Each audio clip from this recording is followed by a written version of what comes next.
సన్మానానికి కృష్ణ ఇంట్లో లేదు. ఉన్నవాళ్ళు నిన్ను పట్టించుకోరు. నా కోరిక తీర్చు. నా మాట విను. ఎవ్వరికీ చెప్పను.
నీచుడా.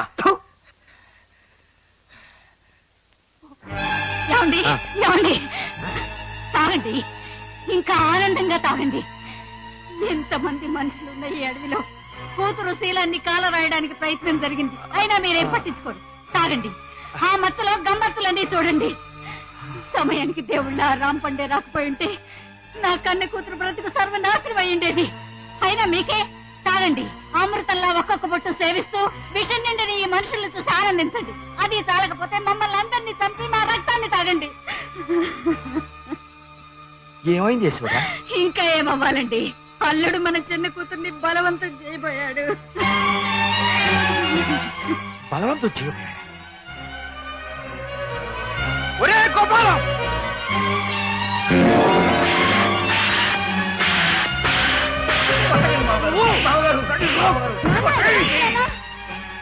వీడు నీ చెల్లెల్ని చిచి వీడు నా ఇంట్లో ఉంటానికి వీలేదు. క్షమించండి మామగారు, ఏదో మొత్తంలో తప్పు చేశాను. అవును నాన్న, క్షమించండి నాన్న. అలానా? నీ పిల్లల్ని కూడా తీసుకునేళ్ళు. మీ ఇద్దరు ఇంట్లో ఉండడానికి వీలేదు. నాన్న, ఇంత అర్ధంతరంగా పొమ్మంటే ఎక్కడ పోతావు నాన్న? ఆయనకేమో ఉద్యోగం లేదు, ఇల్లు లేదు. అల్లుడినైనా కన్న కొడుకులా చూసుకుంటున్నారని మీ గురించి ఎంతో ప్రేమగా ఎన్నోసార్లు చెప్పారు. ఏదో మత్తులో తప్పు చేశారేమో. నేను మందలిస్తాగా. ఇక నుంచి బుద్ధిగా ఉండేటట్లు నేను చూసుకుంటాను నాన్న. నాన్న, క్షమించు నాన్న. ప్లీజ్ మామగారు, నన్ను పొమ్మనకండి. మీలో మా నాన్నగారిని చూసుకుంటున్నాను.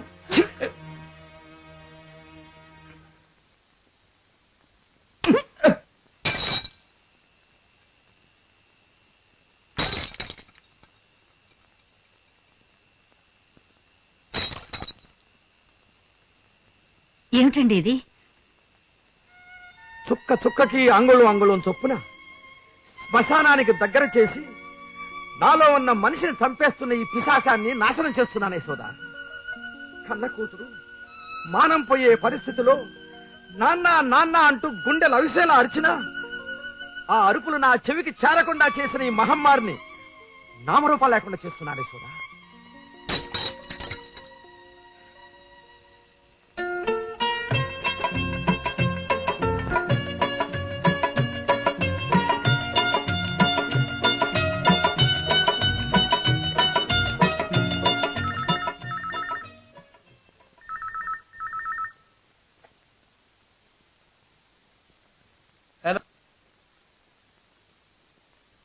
గోపాలరావు కావాలి. నేనే మాట్లాడుతున్నాను. ఎవరు? నేను మాధవరావుని. నా బాకీ మాట ఏంటి? మీరా? నేను ఆయారపట్లోనే ఉన్నాను. 4 రోజులు మీ బాకీ తెచ్చేస్తాను. ఏం 4 రోజులయ్యా? 4 రోజుల్లో తీరుస్తానని చెప్పి ఏడాది క్రితం అప్పు తీసుకున్నావు. ఎన్నిసార్లు తిరగాలి నీ చుట్టూ?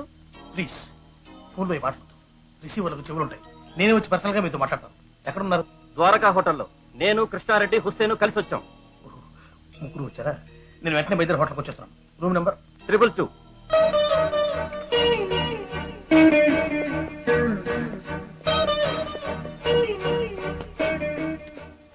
రాంపండు, నేను ఆడిటర్ దగ్గరికి వెళ్తున్నాను. కృష్ణ అడిగితే చెప్పు. అలాగే బాబు గారు.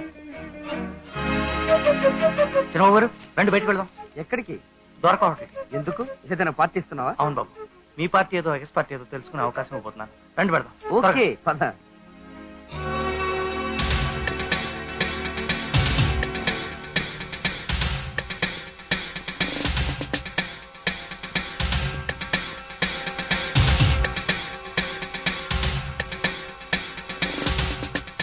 మీ బాకీ అనాపశలతో సహా తీర్చేస్తాను. నా మాట నమ్మండి ప్లీజ్. ఎలా తీరుస్తావయ్యా? నీకు సెంటు భూమి లేదు, 10 పైసలు ఆస్తి లేదు. మా బాకీ ఎలా తీరుస్తావు? పైగా సిగ్గులే నిలేకపటి అల్లుడివి, నీకు ఎక్కడి నుంచి వస్తుందా డబ్బు? అదే ఆ సిగ్గు లేని ఇళ్ళరకం నుంచే లెక్కలేని తాచి మన చేతికి వస్తుంది. ఎలా వస్తుందయ్యా? ఇళ్ళరకం ఉండటం వల్లే మా బావమర్ది గారికి బాగా దగ్గరైపోయి వాడిని నా గుప్పెట్లో ఇరికించుకున్నాను. వాడిని తాగించి తార్చి నానా భ్రష్టుని చేశాను. మహా గురి కుదిరింది వాడికి నా మీద. ఆ తాగిపోతే పెద్ద అయినా పూజలు ముసలాయనకి ఎంతో కాలం బతకం. వాళ్ళు కాస్త తపా కట్టగానే ఆస్తి మొత్తం మా బావమర్ది గారి చేతికి వస్తుంది. ఏదో కొత్త వ్యాపారం అని చెప్పి వాడి చేత స్టాంపు కాగితాల మీద సంతకాలు తీసుకుని ఆ తర్వాత ఆస్తి మొత్తం నా పేరు నాయించుకుంటాను. ఇక అప్పుడు చూడండి మన వెలుగు. కృష్ణ కూర్చో. కూర్చోను బావా. ఇంకా నీ మాటలు వింటూ కూర్చోవడానికి నేను పూలు కాదు. నా కాళ్ళ మీద నేను నిలబడతాను. నన్ను విధవరం చేసి వ్యసనపరుని చేసి నా ఆస్తి కాచేయాలని కుట్టబడతావు. అంటే అంతా విన్నావన్నమాట. నువ్వు అన్నది నేను విన్నాను. నేను విన్నది నలుగురికి చెప్తాను. నీ అసలు రంగు బయటపడతాను. ఏయ్! అసలు నువ్వు ఈ గది దాటి బయటకు వెళ్తే కదా చెప్పడానికి.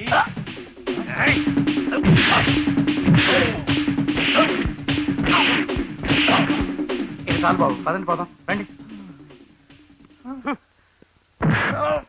కృష్ణ, నా గురించి ఇంట్లో ఒక్క మాట తెప్పావంటే నేను ఆ ఇంట్లో క్షణం ఉండను. మీ అక్క మెడలో తాళి తెప్పేసి మరో పిల్లలు పెళ్లి చేసుకుంటాను.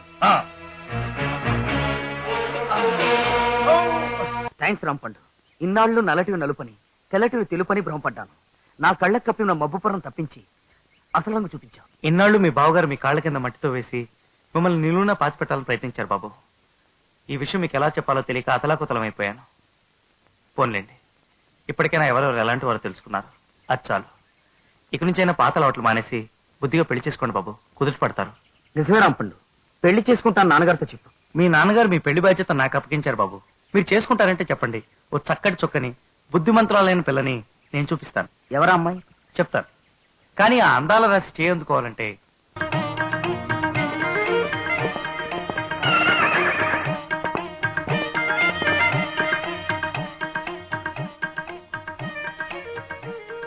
అమ్మాయి గారు మీరు అమ్మాయి గారు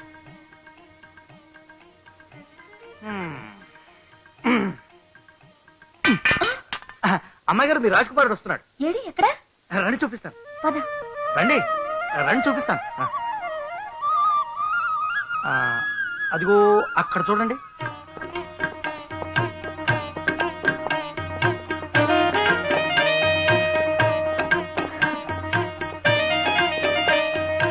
రాకుమారా, నేను ఇక్కడున్నాను.